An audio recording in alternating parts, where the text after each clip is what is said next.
আজকে নাকি Valentine day. Valentine day মানে হচ্ছে ভালোবাসার দিন। সেদিনকে একজন জীবনসাথী আর একজন জীবনসাথীকে নিয়ে তাদের দিনটি সুন্দরভাবে কাটায় এবং একে অপরের হাত ধরে সারা জীবন চলার প্রতিশ্রুতি দেয়। তো আমাদের মতো যারা গৃহবধূ তাদের জীবনে কতখানি ভ্যালেন্টাইন আছে কিংবা তারা কিভাবে দিন কাটাচ্ছে আমি কিন্তু জানি না, কিন্তু আমাদের মতো এমন অনেক মেয়েরা আছে যাদের ভ্যালেন্টাইন বলে কিছুই হয় না। তাদের এই সংসার নামক জেলখানাতে এসে নিজস্ব শখ আহ্লাদ আনন্দ ফুর্তি সমস্তটাই কিন্তু বিসর্জন দিতে হয় এই সংসারের জন্য। তো বিয়ের আগে ভ্যালেন্টাইন ডে বলতে কিছুই বুঝতাম না, আর এখন বিয়ের পর প্রথম যদিও বা একটু হতো, এখন তো আর কিছুই নেই। ওই বিয়ের প্রথম যেটুকু হয় আর কি। আমি তো কোনো দিন বিয়ের পর হাজব্যান্ডের সাথে কোথাও একটু পার্সোনালি ঘুরতে যাওয়া, কোথাও কিছু কেনাকাটা করতে গেলেও যে হাজব্যান্ডের সাথে যাওয়া, এই সমস্ত কিছু থেকেই কিন্তু আমি বঞ্চিত। আমি কিছুই পাইনি, কারণ আমি জয়েন্ট ফ্যামিলিতে বিলং করছি। তো সেখানে না আলাদাভাবে পার্সোনালভাবে কোথাও ঘুরতে যাওয়া কিংবা তার আমার হাজব্যান্ডের সাথে একটু সময় কাটানো, সেই সব কিন্তু কিছুই একটা হয়ে ওঠে না। তাই ভ্যালেন্টাইন ডে মানেও কিন্তু কোনো কিছু না। যেমন প্রতিদিন সংসারের কাজ দিয়ে সকাল শুরু করি, সেই রকমই আজকের দিনটাও শুরু করেছিলাম। আর সে কাজ দিয়ে যেমন শেষ করি সেই রকমই কিন্তু দিনটা শেষ করেছিলাম। তো আমাদের মেয়েদের কত কিছু না ত্যাগ করতে হয়, তাই না? আমরা কত কিছু মনের ইচ্ছা ত্যাগ করে তারপরেও কিন্তু হাসি মুখে সংসারটা সামলাই। এটা কিন্তু একটা ধৈর্য এবং একটা খুবই ধৈর্য না থাকলে কোনো মেয়ে কিন্তু এগুলো করতে পারে না। আর এগুলো কিন্তু একটা মেয়ের দ্বারাই সম্ভব।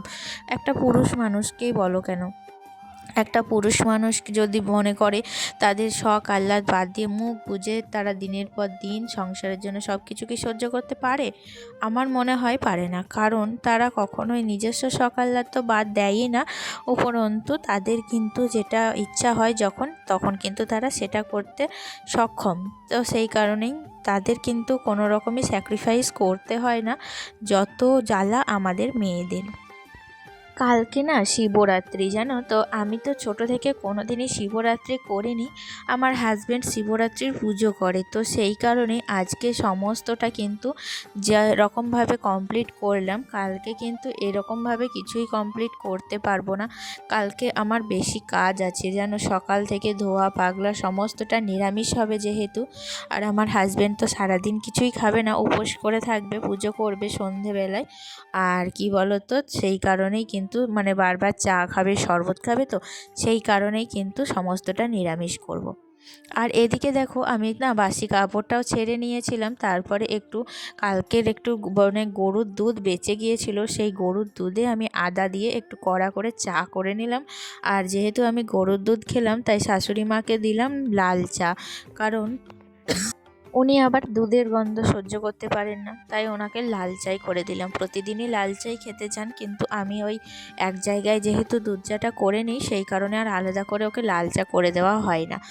তো যাই হোক, এদিকে দেখো বাজার নিয়ে এসেছিলাম, আজকে সবজি কাটবো। তো প্রথমেই দেখালাম কাঁচা আম পেয়েছিলাম সবজি থেকে, তো আজকে ভাবছি আমের চাটনি করব। তো নতুন সবজি খেতে বেশ ভালো লাগবে।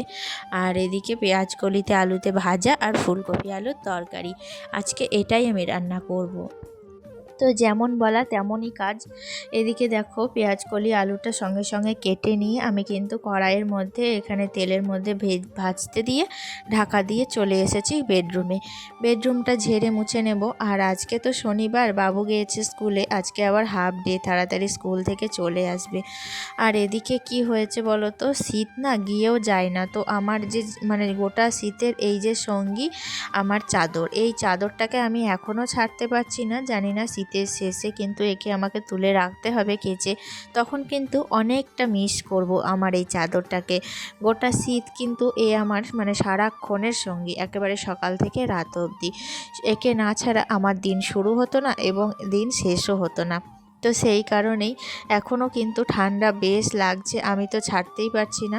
জানি না তোমাদের ওদিকে কেমন ঠান্ডা এখন, কিন্তু আমার বাড়িতে হয়তো রোদ ঢোকে না, সেই কারণে হয়তো একটু বেশিই ঠান্ডা লাগছে।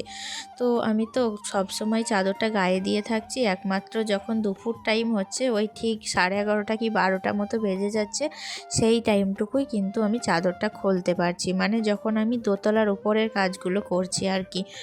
আসলে আমাদের দোতলা তিনতলার থেকে একতলাটা বেশি ঠান্ডা, কারণ কি বলো তো, রোদ ঢোকে না, সেই কারণে।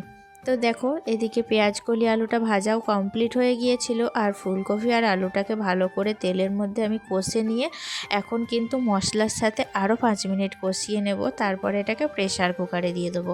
তো আমি তো মানে প্রত্যেকটা তরকারি এরকমভাবেই রান্না করি, মানে একটু মানে কড়াইয়ে কষে নিয়ে তেলে ভালো করে তারপর প্রেশার কুকারে 2টো সিটি মেরে নিই, এতে করে রান্নাটা খুব সহজ হয়, টেস্টিও হয়।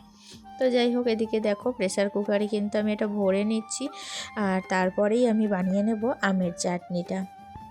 তো আমি কিন্তু খুব কষ্ট করে এই কয়েকটা দিন থেকে ভয়েস দিচ্ছি জানো, কারণ যখনই ভয়েসে কথা বলতে যাচ্ছি গলাটা না আটকে আসছে, তো কখনই কাশি চলে আসছে, আর একবার যদি কাশি আমার শুরু হয়ে যায় ভালো হওয়ার নামই নেয় না, যতই ওষুধ খাই না কেন কিছুতেই ভালো হতে চায় না।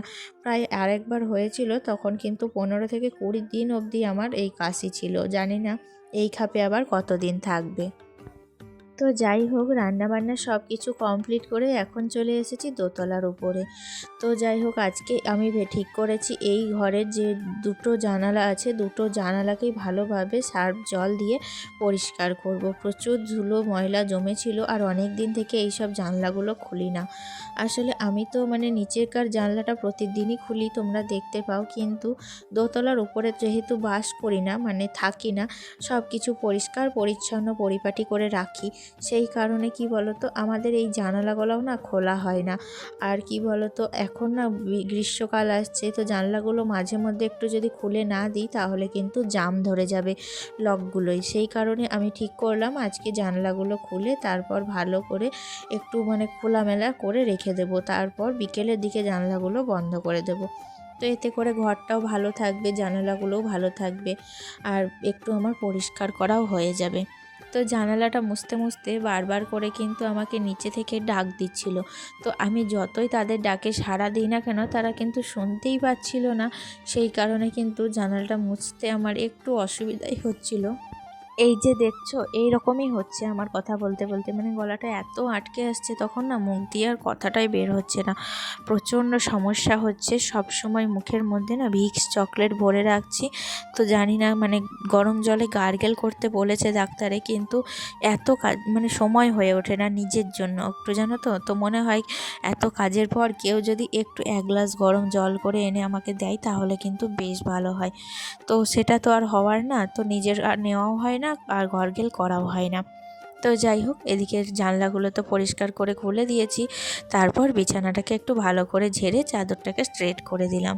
তো এই ঘরের কাজ তো কমপ্লিট হয়ে গিয়েছে, আর আমার হাজব্যান্ড না একটু কাজ করতে গিয়েছিল মরার কাজ, তো তার জামা কাপড়গুলো কিন্তু ছাড়া রয়েছে, তো এইবার আমি জামা কাপড়গুলো সমস্তটা কেচে নিয়েছি, তো সেগুলোই এখন মেলে দেব, তারপর আমি নিজেও স্নান করে নেব।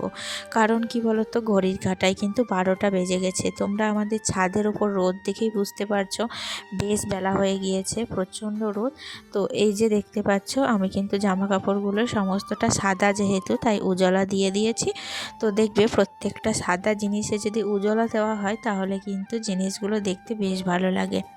তো এখন তো আমার জামা কাপড় মেলা কমপ্লিট, আর এমনিতেও ছাদের ওপরে না অনেকগুলো বালতি রয়ে গেছে, তো নিচে একটাও বালতি নেই, বালতিগুলো নিচে নিয়ে যেতে হবে, নইলে নিচে যে মানুষগুলো ব্যবহার করবে তারা কিন্তু আর বালতি পাবে না। তো সেই কারণে সমস্তটা বালতি নিচে নিয়ে গিয়ে আমি একেবারে স্নানটা সেরে নেব। তো ফাইনালি তোমাদের সাথে দেখা হচ্ছে একেবারে স্নান সারার পর।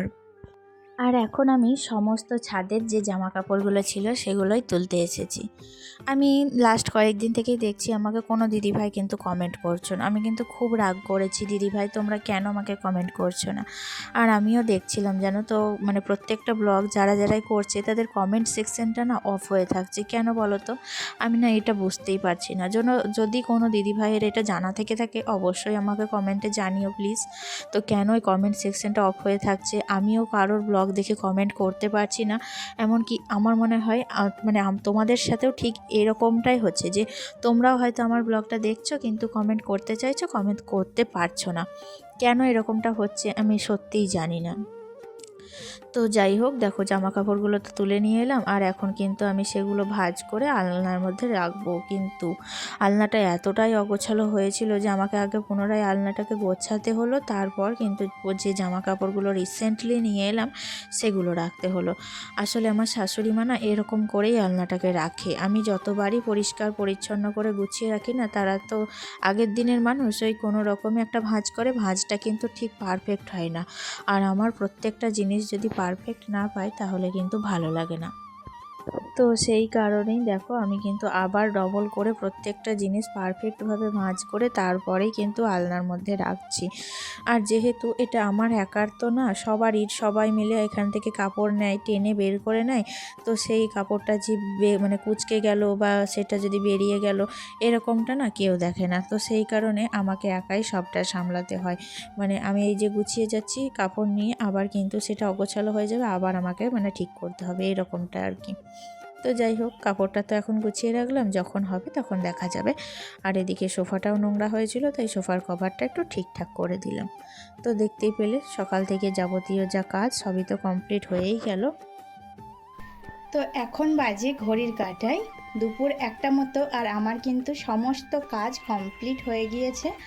আর এখন এই যে দেখতে পাচ্ছ আমি কিন্তু শাড়ি পরে নিয়েছি, কারণ আমি টিউশনি যাব 3টের দিকে। তো এখন নিচে যাব, নিচে গিয়ে ছেলেকে খাওয়াবো, আর খাইয়ে তারপরে ব্যাগপত্র রেডি করে নিজেও একটু রেডি হয়ে নিয়ে নিজেও একটু খাওয়া দাওয়া করে ছেলেকে নিয়ে টিউশন যাব। তো আবারও চলো তাহলে আজকের মতো টাটা, দেখা হচ্ছে নেক্সট ব্লগে।